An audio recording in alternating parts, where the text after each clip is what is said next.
Cedaralen, pemerintah Kota Loksmawe melalui Dinas Pemuda, Olahraga dan Pariwisata setempat sudah mulai melakukan tahapan seleksi pemilihan Duta Wisata Kota Loksmawe tahun 2022.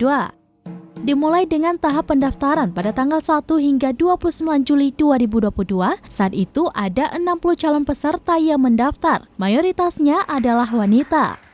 Lalu pada Rabu 3 Agustus 2022 digelar sesi wawancara bagi peserta yang mendaftar. Usai sesi wawancara, panitia pun menetapkan 10 agam dan 10 inong sebagai finalis Duta Wisata Kota Loksmawe 2022. Bagi para finalis pada Kamis 4 Agustus 2022 mengikuti sesi psikotes dan juga sesi unjuk bakat yang berlangsung di sebuah kafe di Loksmawe. Saat sesi unjuk bakat, terlihat ada finalis yang memperlihatkan keahlian di bidang menari, melukis, memainkan alat musik modern dan tradisional, keahlian membaca puisi, hingga bakat di bidang olahraga. Sedangkan final akan digelar pada Sabtu 13 Agustus 2022 malam di Gor Unimal Utun Kucunda, Loksmawe. Dari Loksmawe, Saiful Bahri, Serabion TV.